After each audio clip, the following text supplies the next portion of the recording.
आज हम एक बार फिर डिस्कस कर रहे हैं खुशी राम बिहारी लाल KRBL लिमिटेड के बारे में। जिसके हम ब्रांड्स की बात करते हैं तो इंडिया गेट क्लासिक इसके ब्रांड्स है और ये इंडिया के लार्जेस्ट एक्सपोर्टर है बासमती राइस के। और इंडिया के ही one of the largest exporter है ये बासमती राइस के पूरे वर्ल्ड में। आज हम कंपनी के बारे में यहाँ पे देखेंगे कि इनका VVIP चोपर स्कैम में क्या यहाँ पे बार बार नाम आता है। इनके ज्वाइंट MD को काफ़ी अरेस्ट किया गया है पिछले 2-3 महीने पहले भी, और इससे पहले 2-3 साल पहले भी इनको अरेस्ट किया गया था। ED की इनसे पूछताछ होती रहती है। उस VVIP चोपर स्कैम को भी हम डिटेल में समझेंगे। अगर हम मार्केट कैप देखते हैं कंपनी के, एक मिड स्मॉल कैप साइज़ की कंपनी है, ओनली 6000 करोड़ का मार्केट कैप है। अगर आपने मेरी पुरानी वीडियो डिटेल में नहीं देखी हो जब हमने इसको बाइंग करी थी तो आप इस वीडियो पे जाके उसको देख सकते हैं। इस लिंक पे जाके क्लियरली मैंने उसमें सारी चीज़ें बताई थी कि क्यों मैंने इस शेयर को अभी परचेज़ किया है। 175-76 के लेवल पे मैंने परचेज़ किया था, वो आपको मैं अपना लाइव पोर्टफोलियो भी दिखाऊंगा। और VVIP चोपर स्कैम के बारे में भी हम आगे डिस्कस करेंगे। उसके लिए मैं आपको अपनी उसी पुरानी वीडियो पर ले जाऊँगा। स्टॉक का P वैल्यूशन आप देख सकते हैं ओनली 11 का है, तो काफ़ी अट्रैक्टिव है P वैल्यूशन। बुक वैल्यू भी 157 का है, यानी अभी 1.5-2 के मल्टीपल पे चल रहा है अभी ये। डिविडेंड यील्ड गुड है, मोर देन 1% का। अब इसके अगर हम चार्ट को देखते हैं 3 महीने के चार्ट को, तो आप देख सकते हैं 176 रुपये यहाँ पे आया था जहाँ पे हमने बाइंग करी थी। हालांकि हमने बाइंग यहाँ से 190 रुपये से स्टार्ट करी थी। उसके बाद हमने यहाँ पे एक बार सेल भी कर दिया था। उसके बाद ये नीचे 200 के लेवल पे आया था तो हमने दोबारा से यहाँ पे बाइंग करी थी। आज की डेट में देखते हैं 257 का यहाँ पे प्राइस चल रहा है। तो अगर हम इस प्राइस से देखते हैं यहाँ पे लगभग 51% का हमें प्रॉफिट हुआ है पिछले 51 ट्रेडिंग डेज में। लगभग हमने 20 जून को वहाँ पे 20 अप्रैल को वहाँ पे बाइंग करी थी, तो उस लेवल से 51 दिन में लगभग 51% का हमें प्रॉफिट हुआ है प्रभु की कृपा से। अगर आपने भी होल्ड करा हुआ है तो आपको भी उसका प्रॉफिट आ रहा होगा। अगर आपने मेरी वीडियो देखने के बाद भी बाइंग करी होगी 190-200 पे, तो भी आपको अच्छा खासा 20-30% का रिटर्न आ रहा होगा अभी भी। अब हम यहाँ पे देख लेते हैं P वैल्यूशन। इसके कॉम्पिटिटर का देखा जाए तो काफ़ी हाई है। Varun beverages 77, Hatsun agro 79, Zydus 54। Quarterly results की बात करें तो मार्च में 974 करोड़ का सेल है, देख सकते हैं आप, और नेट प्रॉफिट है 138 करोड़। प्रॉफिट एंड लॉस देखा जाए तो एनुअल प्रॉफिट एंड लॉस की बात करें मार्च 20 में 4500 करोड़ था एंड मार्च 21 में 4000 करोड़। और वहीं पे नेट प्रॉफिट देखते हैं तो 558 करोड़ मार्च 20 में एंड इंक्रीज होके 559 मार्च 21 में। तो प्रॉफिट तो ये हाईएस्ट एवर इसने अभी डिक्लेयर की है 559। इससे पहले आप देख सकते हैं 125-200 करोड़ का प्रॉफिट हुआ करता था। तो प्रॉफिट अच्छा खासा कंपनी का इंक्रीज हो रहा है ईयर बाय ईयर।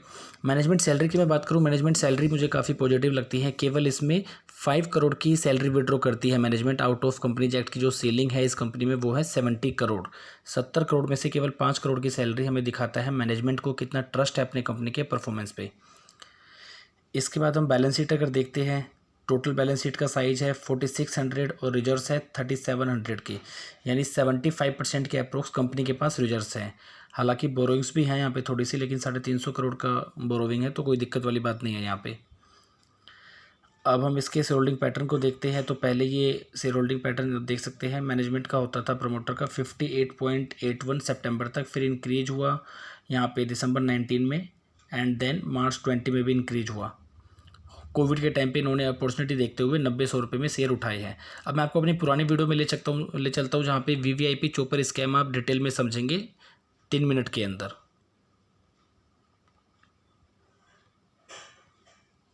तो लगभग कांस्टेंट है। एंड अगर हम यहाँ पे बात करते हैं सितंबर 19 से मार्च 20 प्रमोटर ने थोड़ा थोड़ा अपना स्टेक बढ़ाया है, तो ये एक पहला रीजन है जिसकी वजह से मैंने परचेज किया है। स्टेक बढ़ाया है इसलिए परचेज किया है ऐसा बिल्कुल नहीं है। अब मैं आपको कारण बताता हूँ। जो इसके अभी MD को अरेस्ट किया गया है पूछताछ के लिए 5 डेज के लिए, तो हमें लोअर सर्किट यहाँ पे देखने को मिला था 2 दिन पहले थर्सडे को। तो मेरा यहाँ पे ये पॉइंट है, मैं आपसे डिस्कस करता हूँ चार्ट के साथ। सितंबर 19 में हमने देखा था, अक्टूबर 19 से लेके मार्च 20 तक परचेज किया गया है। तो सबसे पहले हम अक्टूबर 19 का प्राइस निकाल लेते हैं। तो लगभग ये 200 के लेवल पे है, 220-25-200 के लेवल पे, या हो सकता है उन्होंने यहाँ खरीदा होगा तो 300 के लेवल पे। एक तो इन्होंने यहाँ पे अपनी होल्डिंग बढ़ाई है दिसंबर तक की अगर बात कर रहे हैं 200 से 225 की रेंज में। इसके बाद हो सकता है शेयर इन्होंने यहाँ पे खरीदा हो, या हम मान लेते हैं इन्होंने कोविड का अपॉर्चुनिटी देखते हुए होल्डिंग बढ़ाई है, तो हम मान लेते हैं इन्होंने बिल्कुल बॉटम पे लगभग 95-97 के लेवल पे खरीदा है। तो मेरा क्या पॉइंट है, अगर एक प्रमोटर जिनका सपोज लेट से कि उनका किसी स्कैम में नाम है, उन्होंने जो मनी लॉन्ड्रिंग का उनके ऊपर केस चल रहा है, तो 1 मिनट में पहले मैं आपको बता दूं ऑगस्टा वेस्टलैंड स्कैम क्या है। 1999 में जब यहाँ पे एनडीए की गवर्नमेंट थी, अटल बिहारी वाजपेयी जी वहाँ पे हमारे प्राइम मिनिस्टर थे, उस टाइम एनडीए गवर्नमेंट ने एक डिसीजन लिया था कि हम 3500-3600 करोड़ में 8 हेलीकॉप्टर्स मंगवाएंगे, मतलब ऑर्डर देंगे किसी फॉरेन कंट्री को जो जमीन से 6000 मीटर ऊपर उड़ सके, क्योंकि हमारे यहाँ पे माउंटेन्स है, पहाड़ वगैरह है, तो इसलिए हम 6000 मीटर की ऊंचाई पे उड़ सके, ऐसे 8 हेलीकॉप्टर मंगाएंगे। उसके बाद कुछ टाइम में हमने यहाँ पे गवर्नमेंट एनडीए से यूपीए में कन्वर्ट हो गई, 2005-2006 के आसपास की बात है। जब यूपीए की गवर्नमेंट है यहाँ पे, तो उन्होंने जो ये बेस था 6000 मीटर का, उसको कम करके 4500 मीटर कर दिया, और उन्होंने फिर ये ऑर्डर दिया ऑगस्टा वेस्टलैंड कंपनी को। Augusta Westland scam, Augusta Westland एक कंपनी है जो कि इटली की कंपनी है, तो आप समझ सकते हैं गांधी फैमिली भी इटली से है, और इटली में ही ये ऑर्डर दिया गया। 4500 मीटर उसकी हाइट करी गई, जो कि पहले 6000 मीटर यहाँ पे बेस बनाया गया था। एंड 2013 में ही इटली में भी, इंडिया में भी इस डील को लेके काफ़ी यहाँ पे एक्सपोज होने लगा कि यहाँ पे कुछ ना कुछ यहाँ पे ब्राइब शामिल है, एंटी मनी लॉन्ड्रिंग का भी वहाँ पे केस चला। एंड जो ऑगस्टा वेस्टलैंड के चेयरमैन है मिस्टर ओरिस, उनको 2013 में ही अरेस्ट किया गया। तो ऐसा नहीं है कोई ये आजकल का स्कैम है ये। अब यहाँ पे रिलेशन क्या है कि इसके जो एक्स इंडिपेंडेंट डायरेक्टर है केआरबीएल के, तो उनका नाम है मिस्टर गौतम खेतान। उन जो इंडिपेंडेंट डायरेक्टर थे उनके 2007 से लेकर 2013 तक, मैं बात कर रहा हूँ केआरबीएल की, तो उस टाइम उनसे पूछताछ होती थी। उनका नाम था इस मनी लॉन्ड्रिंग में कि इन्होंने पैसे को घुमाया है, उसमें 10% का लगभग ब्राइब की बात करते हैं, 3500-3600 करोड़ का, यानी 350 करोड़ के आसपास का उसमें एंटी मनी लॉन्ड्रिंग हुआ है। तो मिस्टर गौतम खेतान का भी उसमें नाम आता था, तो उनसे पूछताछ हुई। तो मिस्टर अनूप कुमार गुप्ता से पहले भी पूछताछ हो रखी है, ऐसा नहीं कि उनसे अभी फर्स्ट टाइम पूछताछ हो रही है, 5 दिन के लिए गिरफ्तार किया गया है, पहले भी पूछताछ हो हुई है। उस टाइम भी सर्किट लगा था, वो भी मैं आपको 1 मिनट में दिखाऊंगा। उससे पहले हम डिस्कस कर रहे थे, सपोज इसने कंपनी ने प्रमोटर में सेकंड लॉट यहाँ पे 9700 के लेवल पे खरीदा, तो एक कंपनी जिसके प्रमोटर मान लेते हैं कि गुनहगार है, चलो ठीक है, अगर उसने यहाँ पे 100 रुपए का शेयर खरीदा, उसको प्रॉफिट ही कमाना था, तो यहाँ पे वो बेच सकता था शेयर 150 में, 200 में, 250 में, या फिर यहाँ जब यहाँ पे 300 के आसपास आया, हाई देख सकते हैं आप, 315-320 कमा रहा है।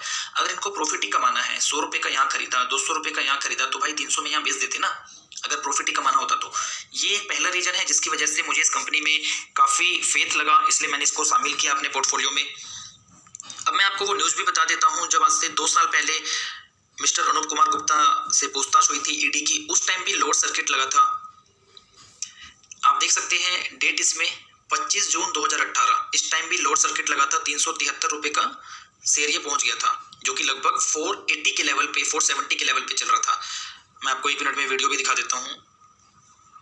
Let's get you the joint MD of the company, Mr. Anup Gupta. He joins us right now on the show. Mr. Gupta, good having you. Thanks so much for joining in.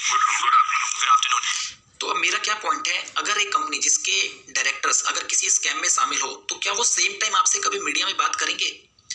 अब इन्फोसिस की अगर हम बात करें, तो उसके ऊपर भी विसल ब्लोअर का केस हमने देखा था, उस पर भी इल्जाम लगाए गए थे। जब वो शेयर डाउन होकर 600-700 के लेवल पे आ गया था, आज उसका 1400 कुछ 1300-1400 का प्राइस है। तो अच्छे शेयर में कभी छोटी बैड न्यूज आ जाती है, तो वो एक अपॉर्चुनिटी होता है मेरे अकॉर्डिंग। तो मैंने पूरा ड्यू डिलिजेंस किया है, उसके बाद ही मैंने इसको अपने पोर्टफोलियो में शामिल किया है। हालांकि एक अभी बड़ा रीजन और है जिसकी वजह से मैंने इसको ऐड किया है अपने पोर्टफोलियो में, वो मैं आपसे आगे। जैसा कि आपने देखा कि मैंने पूरा वीवीआईपी चोपर स्कैम यहाँ पे बताया था कि क्यों इनके हमेशा जॉइंट एमडी का नाम आता है, अनूप गुप्ता से पूछताछ होती रहती है।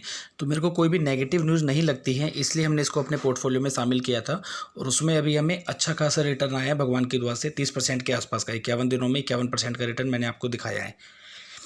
उसके बाद यहाँ पर प्रमोटर होल्डिंग भी हमने देखा था इंक्रीज हुआ है। पब्लिक की होल्डिंग देखी जाए तो पहले 34% थी, लेकिन अब वो डिक्रीज होकर 30% हो गई है। मैनेजमेंट की सैलरी भी काफ़ी पॉजिटिव है, जो मैंने आपको बताया था, केवल 5 करोड़ है आउट ऑफ 70 करोड़। अब अगर इसमें यहाँ पे गिरावट होती है, आप चाहे तो यहाँ पे प्रॉफिट बुकिंग कर सकते हैं, हालांकि ये अभी 300 रुपये भी चला जाए तो कोई बहुत बड़ी बात नहीं है इसमें। लेकिन आप देख सकते हैं बाइंग जोन जो है लगभग इसका 200 के अलोंग रहता है, 200 के जितना नीचे आ जाए और हमें भर भर के लेना चाहिए, नहीं तो 200-210 तक हम इसको बाई कर सकते हैं। और जो सेलिंग जोन है वो इसका 230 से ऊपर स्टार्ट होता है, 230, 40, 50। अगर आपने अभी तक मेरा स्विंग ट्रेडिंग या डायमंड मेंबरशिप ज्वाइन नहीं किया है तो आप ज्वाइन कर सकते हैं, नीचे ज्वाइन बटन है, या अपने कॉन्टैक्ट नंबर भी मैं अपनी टीम का दे दूंगा, वहाँ पर आप चाहें तो कॉन्टैक्ट करके या व्हाट्सएप पे भी पूछ सकते हैं। वीडियो आपने अभी तक लाइक नहीं किया हो तो वीडियो को लाइक कर दीजिए, चैनल पे पहली बार विजिट कर रहे हैं तो चैनल को सब्सक्राइब कर दीजिए, ताकि जब भी मैं कोई नया वीडियो लाऊं तो उसका नोटिफिकेशन आपको टाइम टू टाइम मिलता रहे। मिलते हैं आपसे अगली वीडियो में। एक चीज़ का आप हमेशा ध्यान रखिए, स्टॉक मार्केट में एंटर करने से पहले स्टॉक मार्केट को समझना ज़रूरी है।